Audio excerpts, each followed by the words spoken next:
Hi, beautiful people. It's Amy from Savor Salvage Scent, and I hope this finds you well. Today, I thought I would talk to you about my favorite discoveries, perfume discoveries of 2020.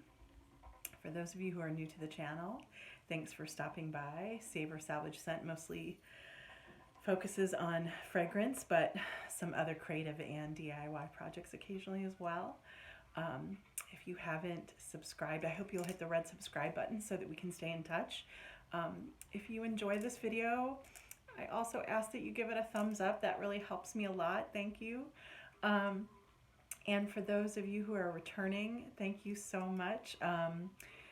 Love you, subscribers, and the continued conversation we have is everything to me.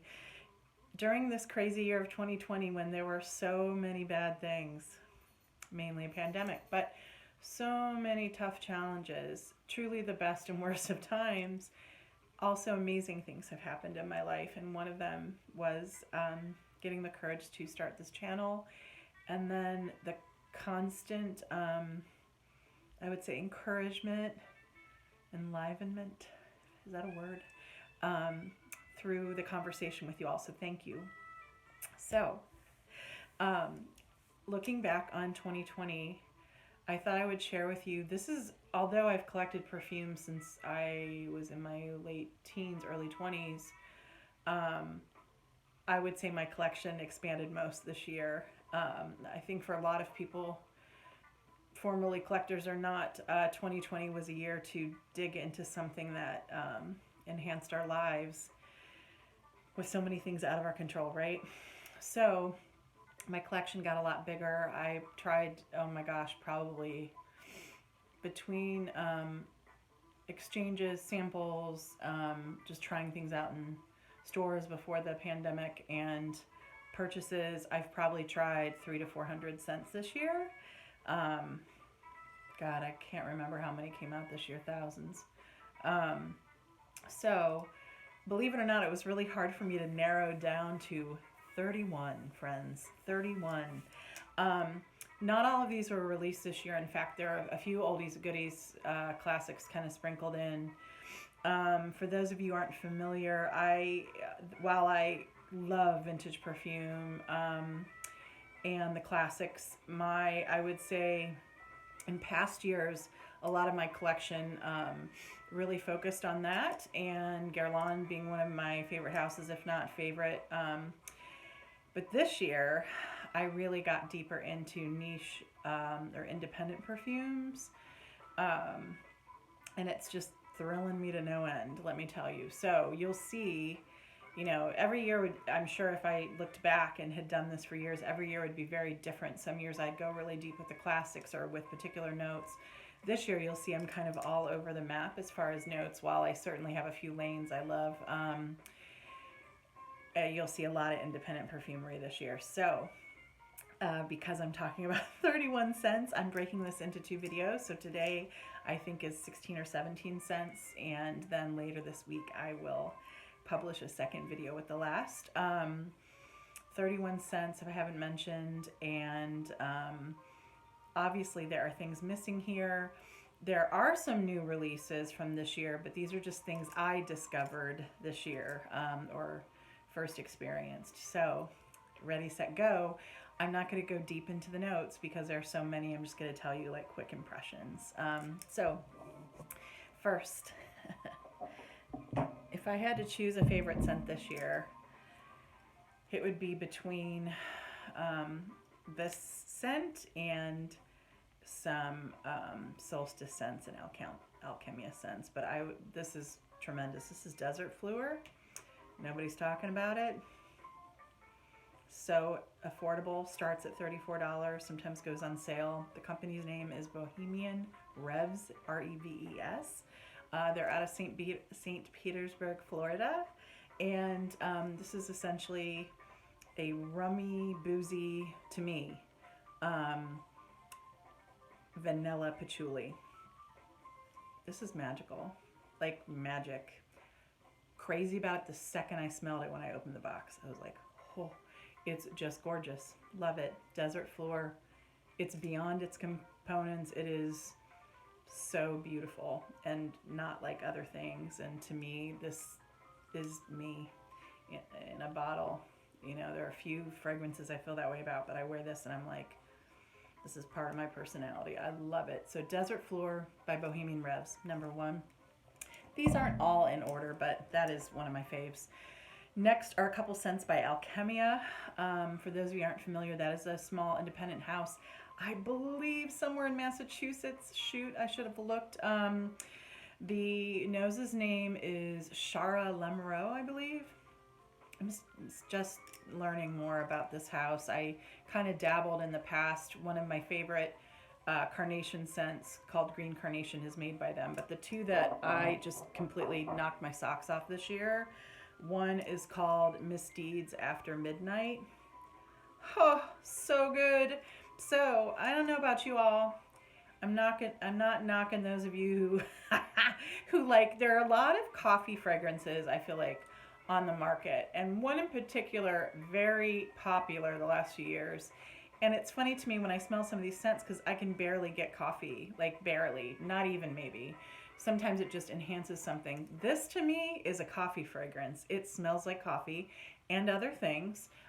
In this case, it is, to me, there's a tiny bit of, I think, fruit, but I mostly get coffee, booze, and a little bit of caramel. And it's got like an earthiness to it too, but not funky. While I like funky scents, this is just really warm, gorgeous, deep. Misdeeds After Midnight, incredible, gorgeous. Oh my God, so beautiful. This is addictive. This is one like I sprayed it, and then that day I think I sprayed it 4 more times, and it's actually pretty strong, but it was just one of those things where I like could not get enough of it. Alkemia, Misdeeds After Midnight. What a great name too, right? Another Alkemia scent that I'm crazy about is, oh God, I hope I say this correctly, and I have German folks in my background. Hexennacht? Sorry, y'all. I believe it means witch's night. So the Alkemia scents come in usually perfume sprays that are around 40, and then the oils that range from usually like 15 to 20. However, she had a set this year. It was like a holiday set where you could get 3 for 30. They've sold out, but I believe this will come back. It's something that's been sold in past years. So Hexennacht, it is, I think, means witch's night. And that, to me, right or wrong, would make me think Halloween, although that's not the only time people are witchy. Haha. But this, so it's, to me, I in the way that it's witchy, I guess, is that there are, I think she says 37, like, is it resins? It's very incensey. And what's really wild to me is I don't see this as a note as all, but I get a lot of spice, namely like cinnamon, but in a cool, earthy, resinous, incensey way. So when I talked about lanes, one of my lanes is resinous, ambery, musky perfumes, but resins like incense. I'm crazy about it. I think it's because one of my first loves were just Oriental perfumes, and there's a lot of that running through Oriental scents. So anyways, Alkemia Hexennacht, I hope I'm saying it right. Y'all correct me. It's gorgeous. Incensey, cinnamon, great in cold weather. Awesome. Okay, so next, those of you who watch my channel will know I'm crazy about Solstice Sense. The nose's name is Angela St. John. She works with her partner out of, oh boy, Florida, Gainesville, I believe. Hope that's right. They're incredible. They are also magicians. I don't even understand. Like, when I was creating this list, it started at about 45 because I had like 15 Solstice Scents in my list of bests. And I was like, okay, I have to roll this back a little. So I think I have 7 now. 7 of my 31 are from Solstice Scents. And I could have chosen 20 if somebody said choose 20. They're so good. I continue to say about Solstice Scents, These are just my favorites. I think they're all good. Even the ones that are super challenging for me. For instance, some of her smokier scents are kind of challenging for me sometimes, but they're super cool. Like, they're just not as everyday wearable, but all of them I think are so interesting. So I'm going to talk to you about my favorite 7 right now, and that also changes, and I just got a new box of goodies from them. So my absolute favorite, this was just like, to me this year, one of the greatest things. This is, so her scents tend to be in, I think, 2-ounce 60 ml bottles. These range from like 80 to 100. And then she has oils that range from, I want to say 16 or 17 to like 20. Both potent in my experience, and well priced for what you get. So I tried this in an oil first, and I loved it so much. This was my first like full bottle purchase. This is Solstice Kefi. Dang. I just, that's how I feel about it. It's so crazy good. For those of you who are not deeply into like incense and ritual, Kyphi is a certain kind of incense that has to me, I mean, it's a certain kind of incense that has like a fruity, foody smokiness. But to me, this smells like the best altar ever. So it kind of includes things like incense. To me, this has a pretty strong raisin scent, and I love that scent. So think of like sappy, that raisins are also almost resinous in their nature. They've got that like goopy, beautiful honeyed smell, and this smells a little of honey as well. So it is just so gorgeous. I mean, I can't even get over this scent. So Solstice Kefi smells incredible. I think it even has a little bit of fruit.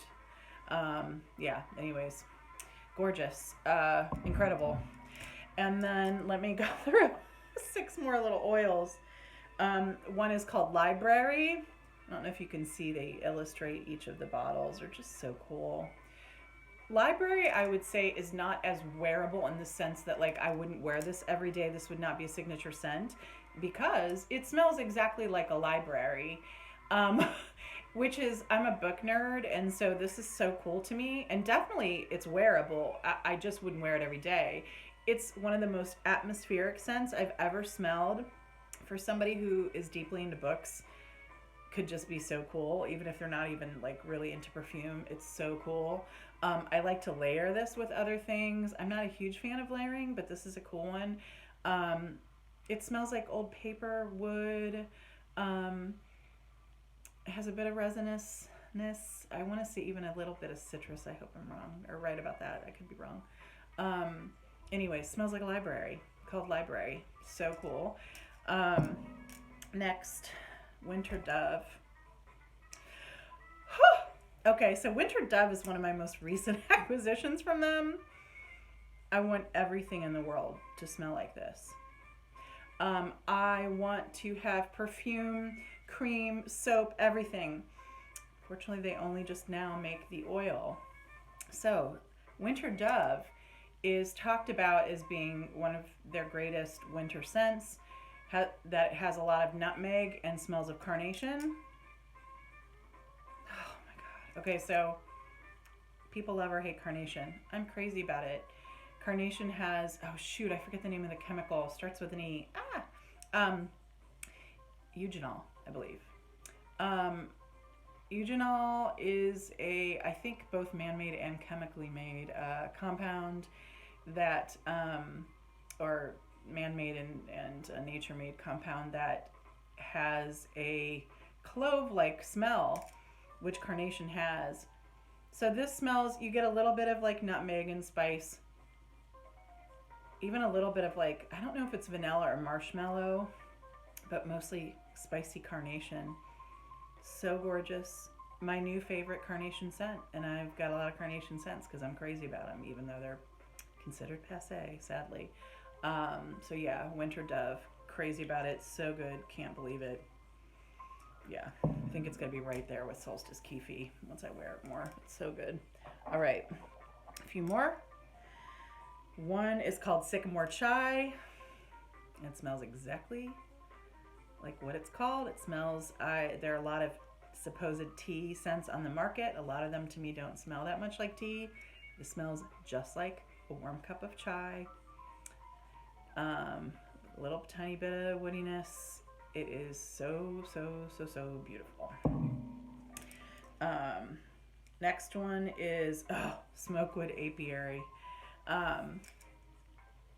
I have not tried Zoologist Bee, but I know people are crazy about it. A lot of people talk about Smokewood Apiary being just as good and as interesting, and I love this because I think it's hard to do honey well. A lot of honey comes off cloying in perfumes or even juvenile. This is really chic, gorgeous, deep, and it's got this tiny bit of smoke. Not a lot, but Smokewood Apiary, just so crazy gorgeous.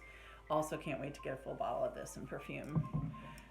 Two more from Solstice Sense. One called Witch's Cottage, which was like, I think, one of my favorite scents this fall. Basically, it's a perfect name. It's got like a little bit of baked goods, mostly herbs, and namingly Sweet Annie, which is one of my favorite herbs. I've never smelled it in a scent actually until this, and it just smells like a fall festival I used to go to growing up. It's so beautiful. Witch's Cottage, gorgeous. And then last but not least, Black Mallow. I like a lot of notes that people tend to find polarizing, and one of them is licorice. I'm crazy about licorice. One of the things among many that Angela St. John from Solstice Sense does well is the scent of marshmallow. She has many different types of marshmallow. There's one called rose mallow. There's I think rose mallow cream. There's a violet mallow. There's a snow mint mallow for winter, which is gorgeous. Oh my God, it was hard for me not to choose that one for this huge lineup. But black mallow is black jelly beans and marshmallow. And I know that sounds like it might be childish. It's beautiful, and I can't wait to get a full bottle of this. I bet it would be great to layer too, but it's just, I love it. It's, to me, the perfect simpler scent. Like, not many notes, but beautiful for what it is. So, Black Mallow. Yeah, Solstice Sense, y'all. Okay. Continuing on. Next, this is by no means an independent perfume, and where a lot of these have been, in fact, all of them, economical so far. This would not be, but it's great. I love it, and this is part of this year for me. Tom Ford's Lost Cherry. Prohibitively, stupidly, or should I say wonderfully expensive. I think it's about $350 a bottle. I got a killer deal. I watched an auction, and I ordered this from Russia, and I think I paid $68 or $70. It is crazy good. It's boozy cherry. It's like one of the sexiest. It's funny because I think a lot of perfume names are really overhyped, especially when they're sexualized. I'm always like, right, this fits its name. It is sensuous, ripe, boozy, practically scandalous, gorgeous, and this is a compliment getter too, y'all. Tom Ford Lost Cherry, just beautiful, and yeah, look at that bottle. My God, beautiful. Really glad to have it. Okay, few more in the first half. One of my favorite vanillic scents. Oh my God, I don't even understand actually why I like this sometimes. This is Rhagba by Lattafa. Beautiful Middle Eastern perfume. Super economical too. I think this is about $25. Crazy. 3.4 ounce.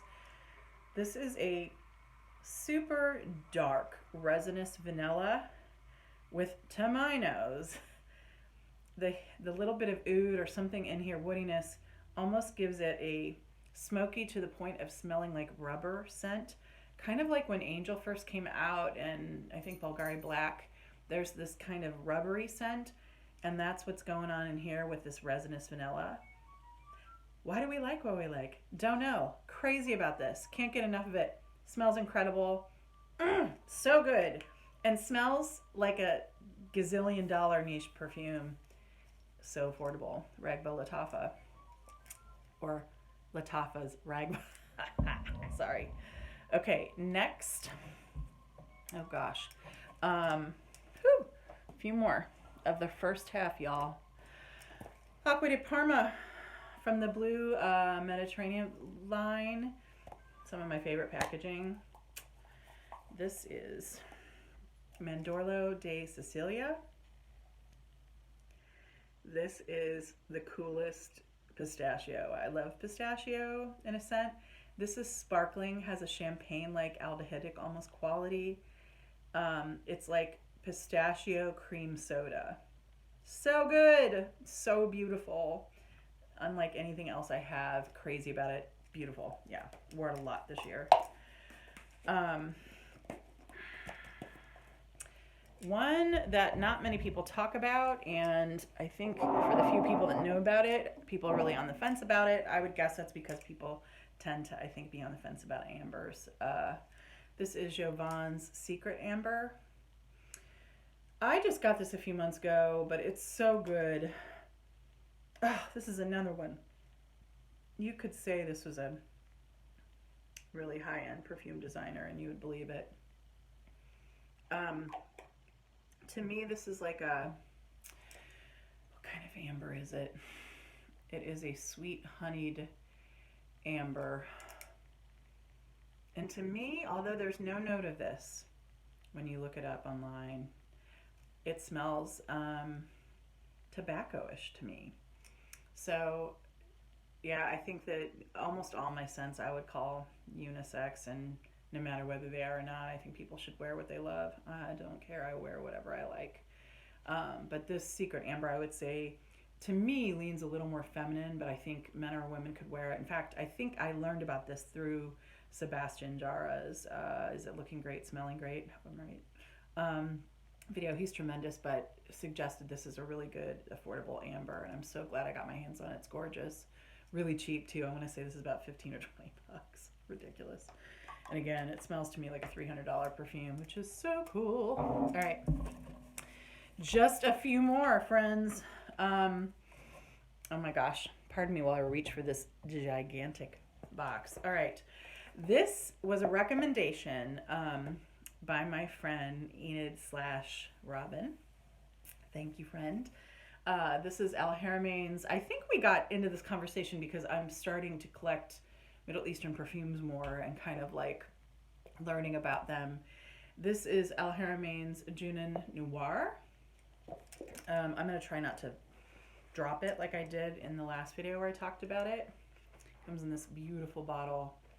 This is so cool. Okay, I love powdery perfumes. That's another polarizing thing. People tend to love or hate powder. I love powder. And this to me is kind of a modern powder, and it smells like powdered candied kumquat. I like citruses, and again, some people love or hate citrus, but this is a really unique citrus because it's not orange, it's not tangerine, it's not lemon, it's not lime. It is kumquat, which if you smelled, has a tangerine-ish kind of quality, a little bit more bitter, and then you've got this powdery candied thing going on. It's beautiful. This is another one. Look at this presentation. It looks really expensive, doesn't it? It's not. I think I paid $35 for it. Haramain's Junoon Noir. So thank you to my friend for suggesting this. It's incredible. Two more, and these are kind of classics, but they're new to me this year. One is Esprit de Oscar by Oscar de la Renta. This is another powder bomb. Beautiful, beautiful, beautiful. This to me is like, what kind of powder is it? White floral. When it dries down, it gets a little bit kind of ambery, vanillic. But to me, this is a powdery floral. It does have a vintage vibe. I love vintage.